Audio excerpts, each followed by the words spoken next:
Hard cataracts like these are not uncommon, and I have seen that now instead of having white cataracts, we more often get these kind of brown cataracts. This is the B scan as the fundus was not very well visualized, and I have skipped the initial part of the surgery just to focus on the nuclear disassembly and phacoemulsification and consumption of the nucleus.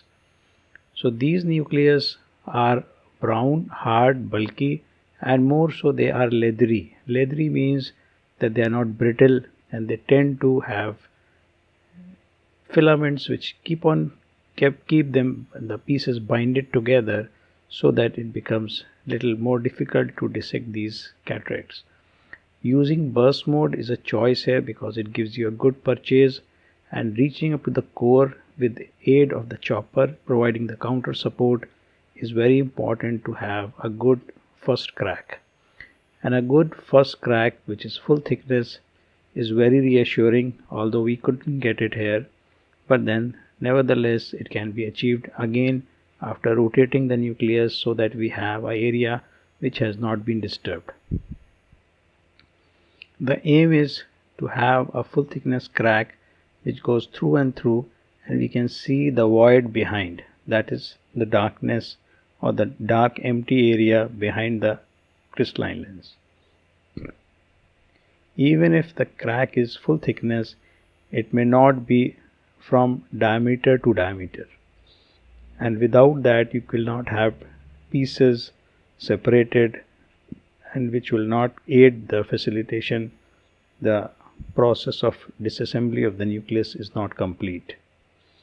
So you keep on dissecting, and it may be that initially you don't get full thickness crack, but by the time you have attempted 2 or 3 times with a good purchase, you will definitely reach to a depth which will give you some cleavage, some separation of the pieces.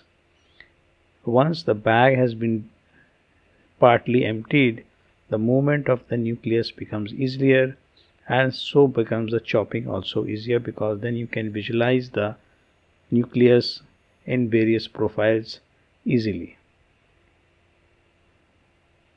So the main aim is to chop the nucleus into smaller and smaller pieces and then to consume them.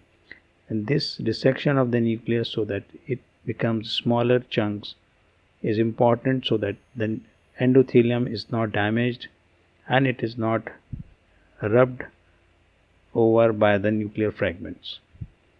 Here we can see the nucleus has been consumed, and now this is the first day post-op picture and the cornea is very clear. Similarly, the fundus view which was not available earlier is now present, and this is day 7 picture which is excellent. This is another gentleman who had a similar or rather a denser nucleus. This is the B scan to ascertain the posterior segment, and this is the point where the surgery has been finished up to the point of capsulorhexis and hydrodissection has been performed. Now this is relatively a more dense cataract than the earlier one, and it may be a little more difficult, as you will see.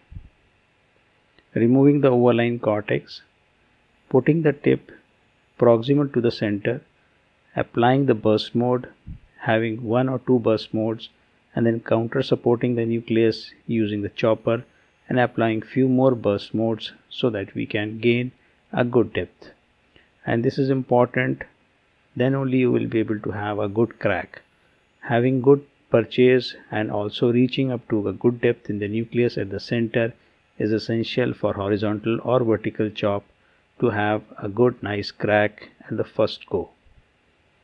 At times it is possible that these cracks are not propagated up to the posterior part, and that leaves behind a plate or a spine which will keep these pieces connected like a flower, which is having petals which are connected at the base. And this becomes a problem because then that base is too close to the posterior capsule, and it's a very dangerous situation because any attempt to consume that plate may put the posterior capsule at risk. The same strategy again, keep on dissecting the nucleus so that we have smaller and smaller chunks which can be consumed, and in a very familiar simile, just like eating a pizza, we need to cut it into small pieces so that the pieces fit into our mouth. At times it is possible that these pieces may choke the handpiece, and so you will have to have continuously checking this fact so that the unnecessary power is not wasted. The handpiece and the needle has to be free of any debris and the fluid has to flow nicely, then only it is possible to consume the nucleus. Once multiple chops have been completed up to the satisfaction, we can proceed on to removing the pieces which have been freed.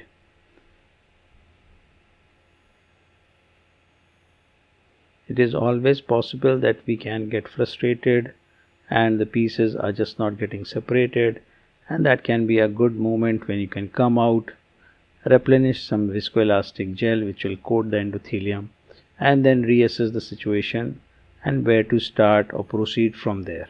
We can see partly the nucleus has been dissected and removed, and now we have few more chunks which are left behind, and attacking each one of them so that they can be removed. And this piece particularly has some fibers attached to the posterior plate, and now it is gone. Picking up other free pieces and applying ultrasound power to consume them, and these free pieces are easily consumed.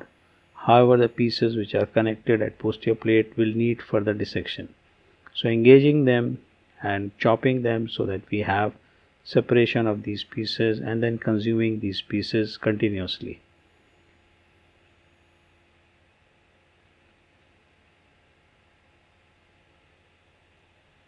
Now it may appear that we are using excessive phaco power and also a prolonged time which is being utilized to consume this nucleus, but mind it, if you keep your pieces and handpiece away from the endothelium, the cornea will not be hazy next day, and this is what we'll see.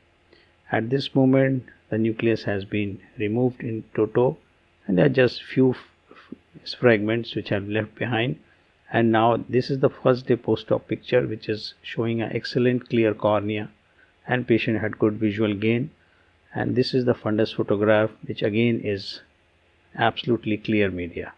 Thank you.